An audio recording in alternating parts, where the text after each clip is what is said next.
Palavra da salvação. Glória a vós, Senhor.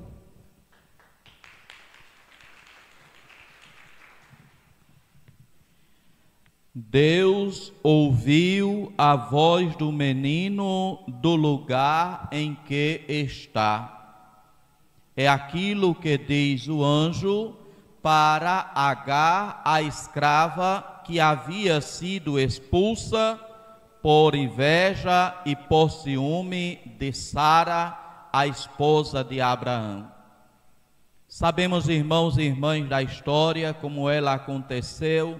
Sara era estéril e não tinha dado um filho a Abraão, e o grande desejo de Abraão era ser pai, ter e viver a paternidade.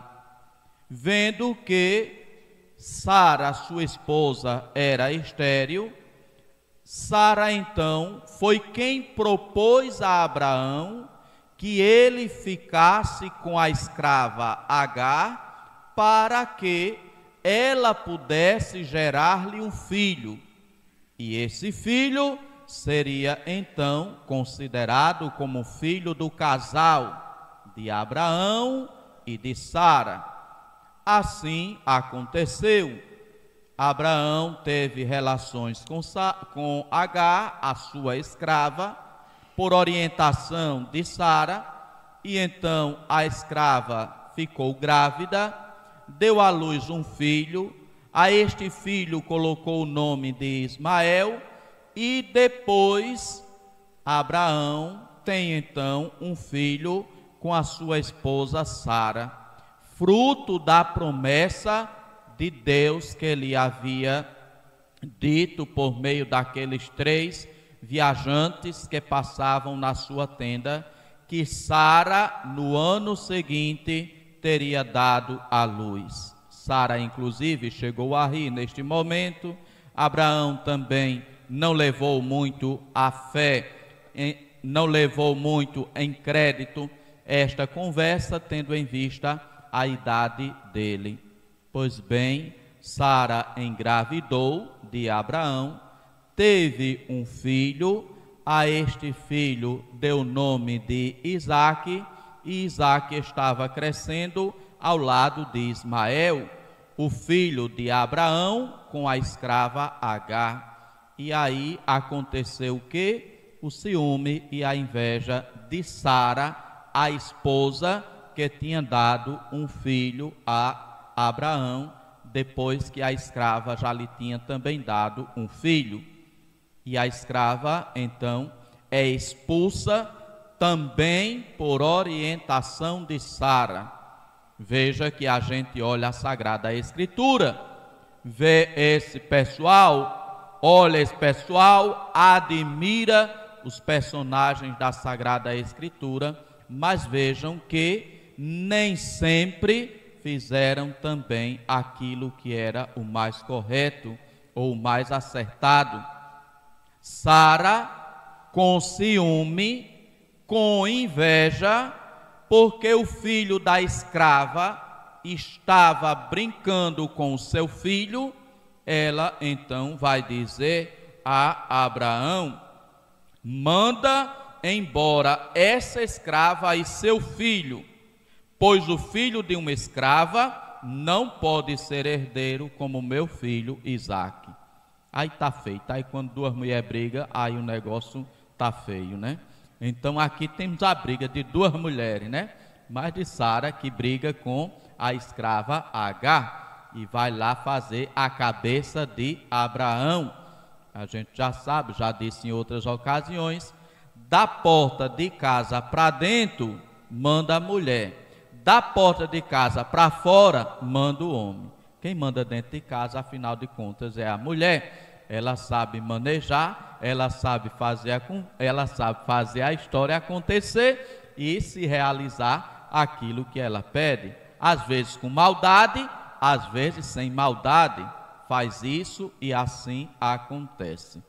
Então assim, Sara então convence Abraão a expulsar Agar com o seu filho. Acontece que ele ainda era uma criança. E Abraão, diz a leitura, ficou desgostoso, ficou muito desgostoso com isso, por se tratar de um filho seu. Mas ele ia desobedecer Sara para apanhar? Ia nada, tá doido. Então ele tinha que obedecer Sara. Mandou, expulsou a escrava Agar com o seu filho. Tem coisa bem que é engraçada na Bíblia, viu? A gente acaba de rir lendo essas coisas. Ele não ia apanhar de Sara, né? Ia ficar feio. Abraão, pai na fé, apanhou de Sara. Ele não foi sabido. Disse, não, eu expulso, faço o que você está pedindo. Expulsou Agar, a escrava, e o seu filho. E então a escrava foi para o deserto. E lá no deserto a água acabou. E quando a água acabou, de repente bate o desespero em Agar, que vê a morte iminente do seu filho pronto para acontecer. E o que é que ela faz? Ela abandonou, ela deixou o menino debaixo de um arbusto. E ela disse, não quero ver o menino morrer. E nos diz a leitura, assim ficou sentada defronte ao menino, e pôs-se a gritar e a chorar. Agar, a escrava, a mãe, pôs-se a gritar e a chorar. Acontece que no versículo seguinte, a Sagrada Escritura diz que Deus ouviu o grito, mas não foi da mãe. Diz a leitura, Deus ouviu o grito do menino. Quem estava a gritar? O versículo anterior diz, Agar pôs-se a gritar e a chorar. E o versículo seguinte, Deus ouviu o grito do menino, e o anjo de Deus chamou do céu Agar, dizendo, que tens, Agar? E ele então vai dizer, não tenhas medo, pois Deus ouviu a voz do menino do lugar em que está. Deus ouviu a voz do menino do lugar em que está. Levanta-te, toma o menino e segura-o bem pela mão, porque farei dele um grande povo. E aí a leitura termina dizendo o que aconteceu. Agar como que abriu os olhos, viu ali um poço, pegou a água, deu para o menino, e o menino cresceu e escapou. Queria chamar a atenção dos irmãos e irmãs para este fato. Deus ouviu o grito do menino. Deus ouviu a voz do menino, da criança, porque a criança era a inocente. Não tinha culpa da briga que suas mães estavam tendo. Ismael, filho da escrava, não tinha culpa do ciúme que Sara estava tendo dele, por ele estar brincando com Isaque, o seu filho. Meus irmãos e minhas irmãs, Deus se põe do lado dos inocentes. Ouve a voz, ouve o grito, ainda que esse grito não seja ouvido, ainda que esse grito não seja dado. Pois aqui, nesta leitura, não diz em nenhum momento que o menino gritou, mas diz que Deus ouviu o grito do menino. Diz que a mãe se pôs a gritar e a chorar. O menino nada disse, mas Deus ouviu a voz do menino. Deus ouviu o grito do menino. E Deus estava ali para socorrer o menino. Disse então que ela tomasse o menino, e isso nos faz lembrar também uma cena lá do Novo Testamento. Lembremos de Pilatos, Herodes querendo mandar matar o menino Jesus. O que foi que aconteceu? O anjo disse para José: levanta-te, toma o menino e foge para o Egito, porque Herodes procura matar o menino. Meus irmãos e minhas irmãs, Deus se põe a defender as crianças. Deus se põe a defender os inocentes.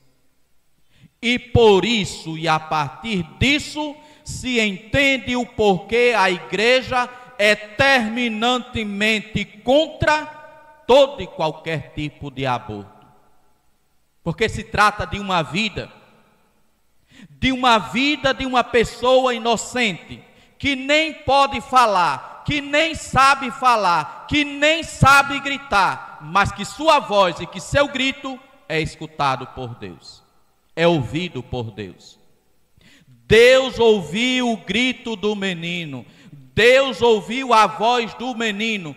Quantas crianças inocentes estão sendo mortas no ventre de suas mães, e inclusive muitas vezes pelas suas próprias mães.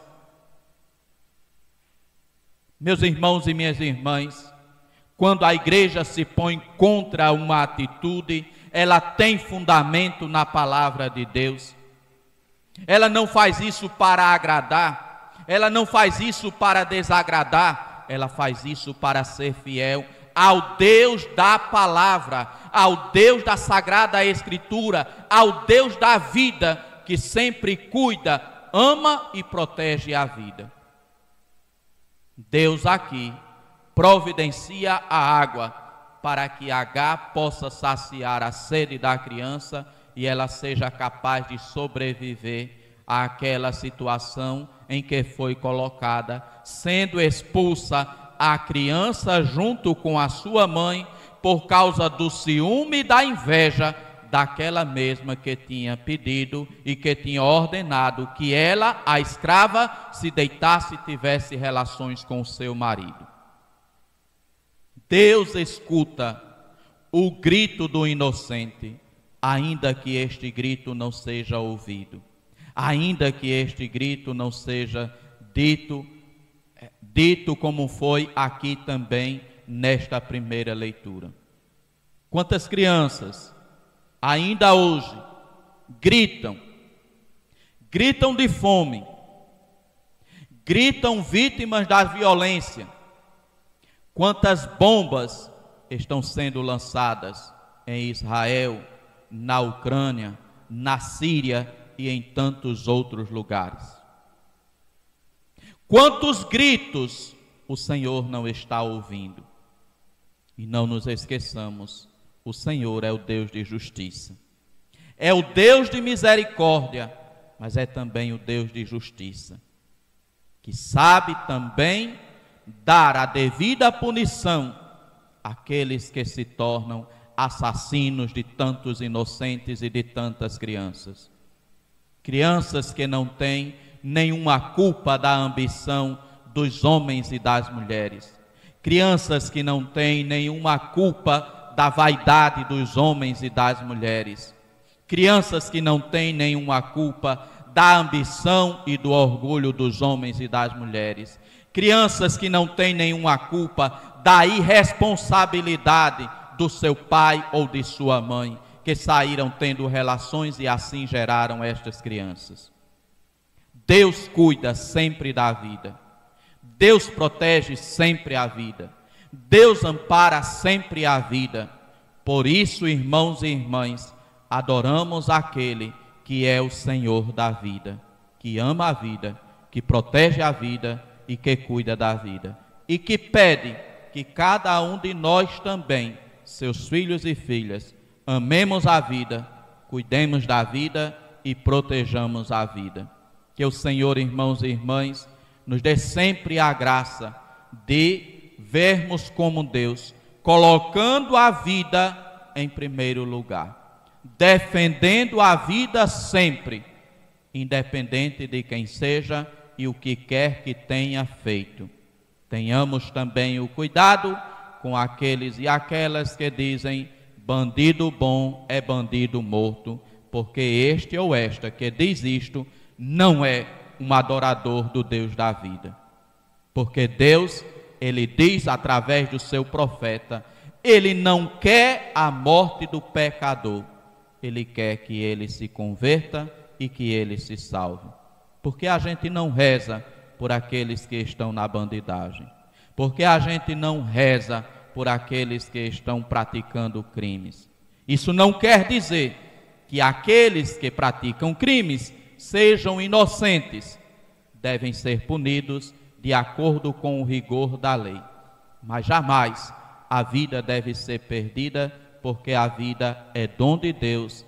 Deus ama, Deus cuida e Deus protege sempre a vida de quem quer que seja. Desde o seu primeiro instante, na sua concepção, no ventre de sua mãe, quando a criança ainda está sendo formada e a mãe nem tem ideia de que dentro dela está sendo gerada uma vida.